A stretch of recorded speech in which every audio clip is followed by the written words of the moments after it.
Here are the ripped statements. I can piece them together again.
There, all done.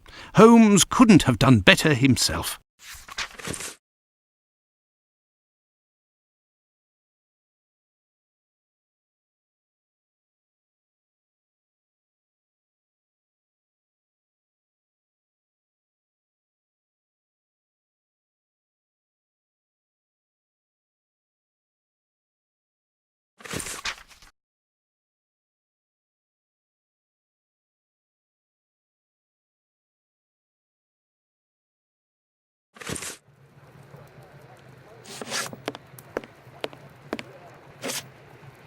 Yes, Doctor? So, how far along are the investigations into these two recent murders? Everyone around here believes both crimes were committed by the same man. But as for the Hanbury Street and Bucks Row crimes, nobody has heard or seen a thing. By the way, have you heard of a Dr. Tumblety? No. Is it important? Yes. Well, no, maybe. Actually, I don't know. I have heard about this man, his frequent nocturnal outings and bizarre behaviour. What does this chap look like, Doctor? And where can we find him? The last I heard was that he was staying at Finley's place, the man who was looking for me a few days ago. It would greatly assist us if you could ask Finley what your strange associate looks like. We could then see if the description matches any witness accounts.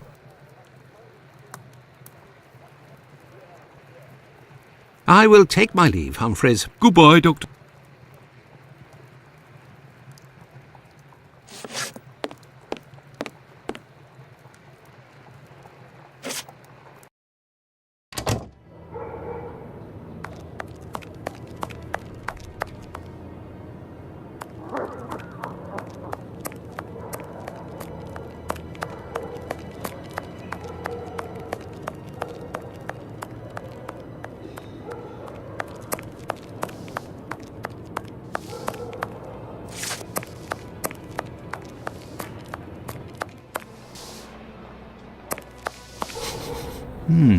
There is a strong smell of gas.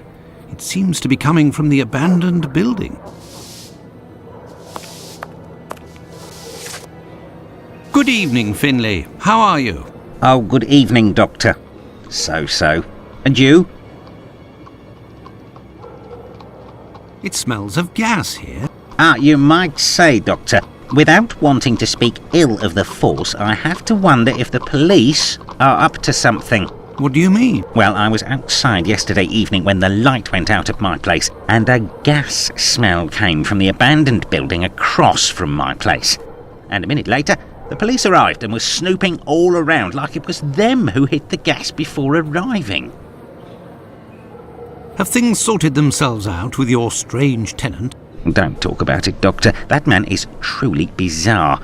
He goes to the most sordid locations once night falls. 3 days ago, my wife told me she saw him come in with blood-stained clothes and a fearsome look. Interesting. What does he look like, and how old is he? Oh, he's my age, give or take, so the other side of 50. He's always dressed in a striking manner, with an American hat. He's big, close to 5'11", I'd say. He has a strange voice, not just his accent, see, his voice. Very well. Goodbye for now, Finley. Goodbye, Doctor. Now then, let's go to the police station.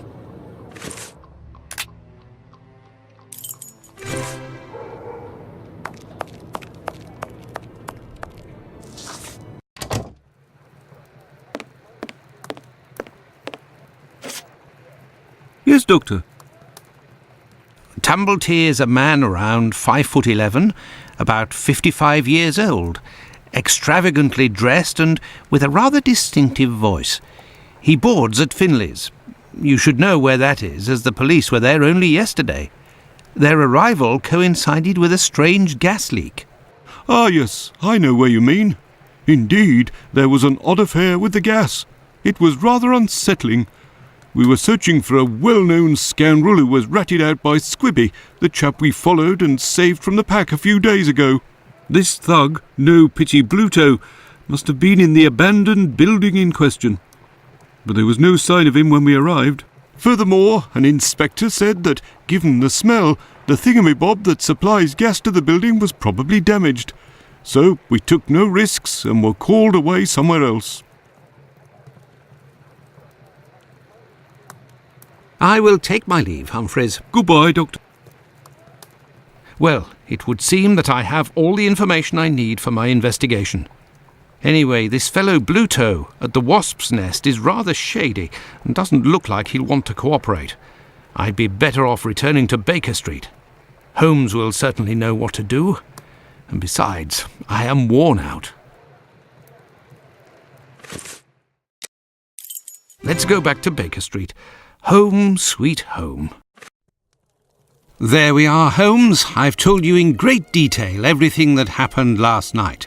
Excellent work, Watson. We shall now be prepared to answer a few questions about the horrible murder in Hanbury Street. Do you think we are now in a position to find out the identity of the murderer of these two women?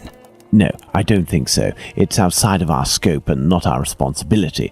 As much as you've done for Leather Apron and the affair with the pills, our mission is to help the police by ensuring that they don't get caught up following false leads and to point them in the right direction. Let us start from what we know with some certitude. As you have just said, it is almost certain that the same person killed the Bucks Row and Hanbury Street victims. The reason to assume as much are numerous, and I shan't elaborate here. What do these two victims have in common?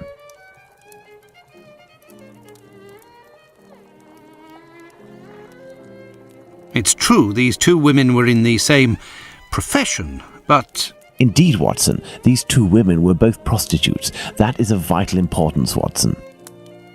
My memory from your examination of the scene is rather hazy. Didn't you say something about the killer's frame of mind? I was talking about the victim's possessions that were placed on the ground and the rings missing from Annie Chapman's fingers. This killer is a cunning predator, comes from a rather humble background and shows steely self-control in carrying out the murders. Something is puzzling me, Holmes. Richardson's testimony contradicts the time of death given by Dr. Phillips, which also matches my own, 4:30 a.m. And yes, we shall confirm that, Watson, and attempt to determine the precise time of death.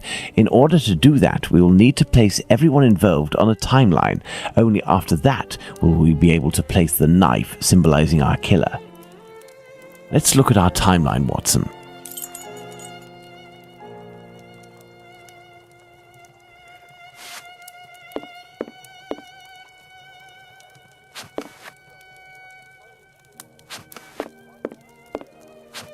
There is nothing more to do here.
Let's put the time of death as assessed by Dr. Phillips on the timeline.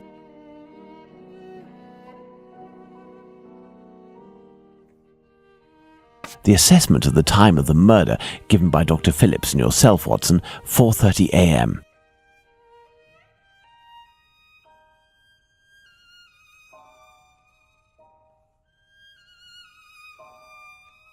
We left the station at 6 o'clock and it took us 20 minutes to arrive at Hanbury Street. Our arrival at the scene occurred at around 6:20. Given the distance separating the two locations, we can deduce that the corpse wasn't discovered after 6 o'clock and therefore that the murder must have been committed before.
Now, for the most important part, the testimony of Miss Long. She claims to have seen a woman speaking to a man near 29 Hanbury Street sometime around... What time, Watson?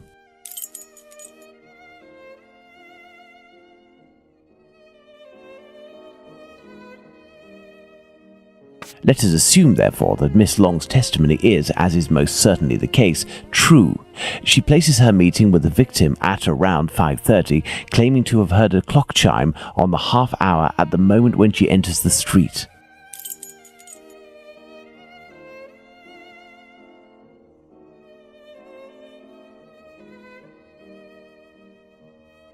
Now, let's put the Richardsons' arrival and departure times on the timeline.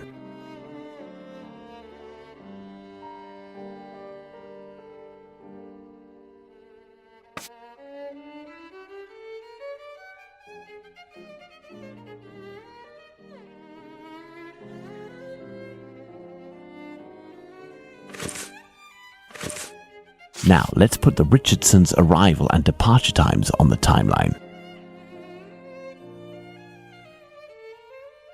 Despite the great respect I have for Dr. Phillips and the value I place on our friendship, my deepest conviction is that both of you are mistaken and that Richardson is in the right and that these two testimonies put down in writing have real worth. But how? Explain yourself, Holmes. Remember how you assessed the time of death? You touched the fingers and body of the victim, but it was remarkably cold for this time of year. In addition, the corpse had been drained of bodily fluids. Its heat retention was therefore no longer the same as that of an intact corpse. Egad! You're right, Holmes. Oh, I've had some time to research, Watson. Given these facts, my first diagnosis may have been off by half an hour, perhaps even an hour. Thus, we can confirm Richardson's statement and establish that the murder was committed after 4:50 a.m. and not before 4:30 a.m.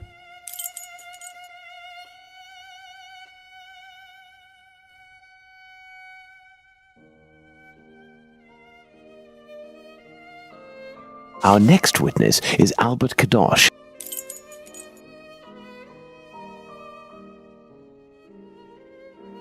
Albert Kadosh goes down into his garden at approximately 5:20 and on re-entering his home hears voices in number 29's garden.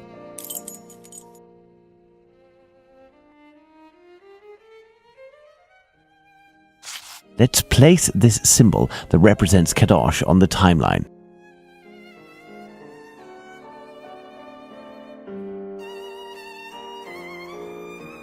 Kadosh goes back down into his garden approximately 4 minutes after having left it and hears the sound of an impact against the wooden fence. Let's place this symbol that represents Kadosh on the timeline.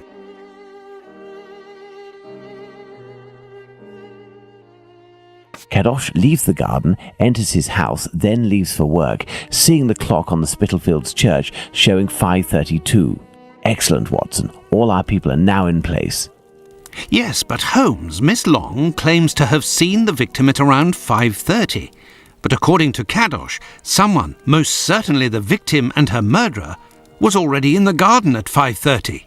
Excellent observation, Watson. It must be noted, however, that these two witnesses, Long and Kadosh, saw the time shown on the clocks in the area, which are often inaccurate and went by their empirical and, in this case, erroneous estimate of how much time had passed. Thus, neither of these two times can be considered reliable. Do you mean to say that these two testimonies might match? Indeed. Let's put Miss Long's meeting with the victim at 2 minutes before 5:30.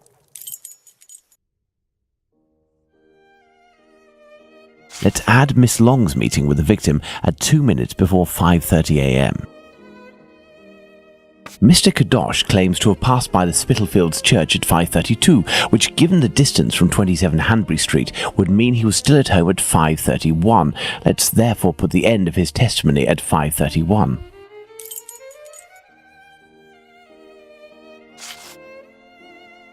Miss Long heard the man say to the victim, "Will you?" To which the victim responded, "Yes," which would suggest that an agreement was reached and that the transaction was imminent. They then proceeded to enter the garden, which puts the voices heard by Kadosh at 5:29.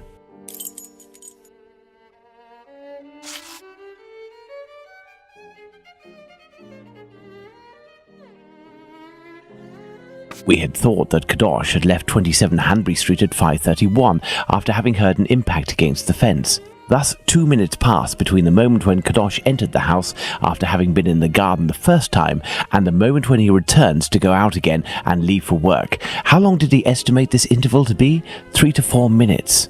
In light of all this, Watson, we can finally establish the time of Chapman's murder. Now, place the knife at the exact time.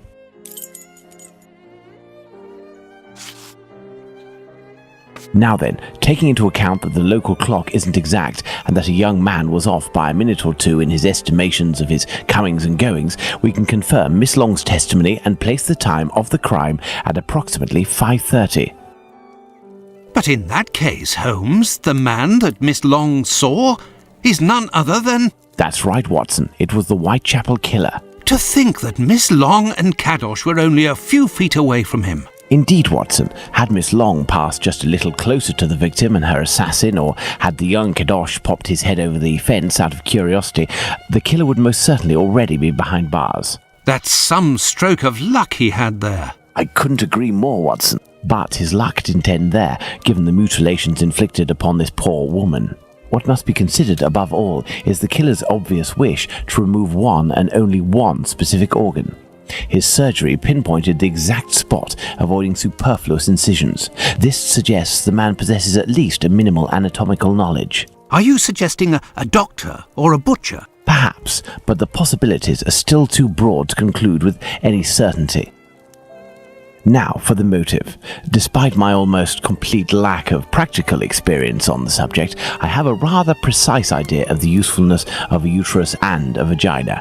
Nonetheless, once they are separated from their usual envelope, I am more circumspect as to the uses one can make of them. What do you think, Watson? We need a board, Watson.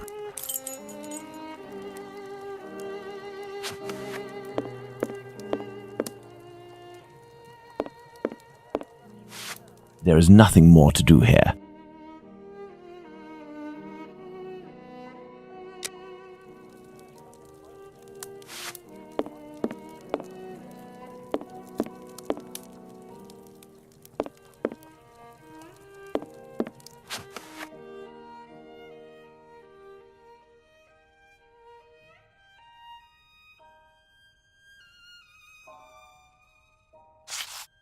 Perhaps it was intended as a study specimen. I have little faith in that theory. Hardly anything was taken from the Bucks Row victim.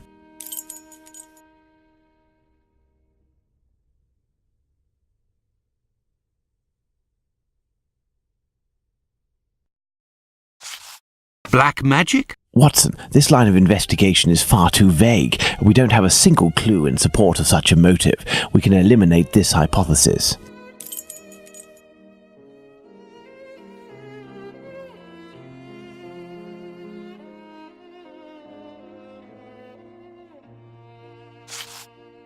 Holmes, what if it was cannibalism? Even if the idea is unbearable, we can't ignore it as a possibility.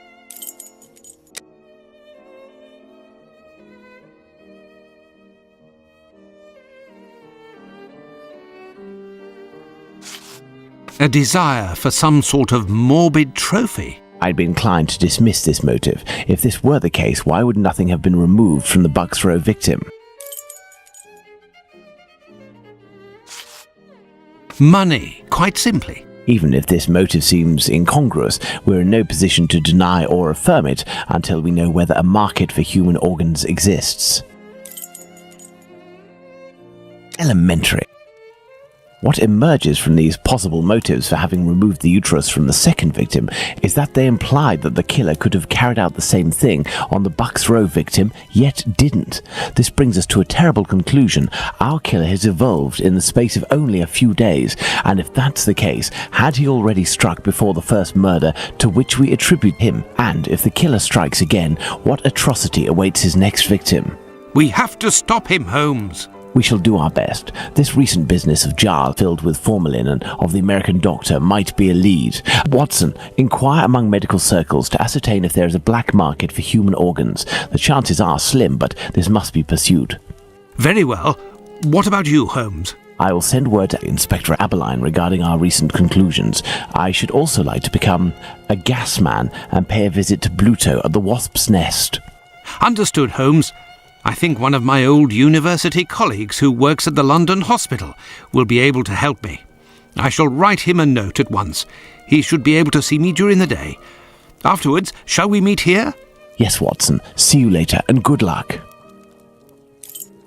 I must get to the London hospital where my old university colleague works.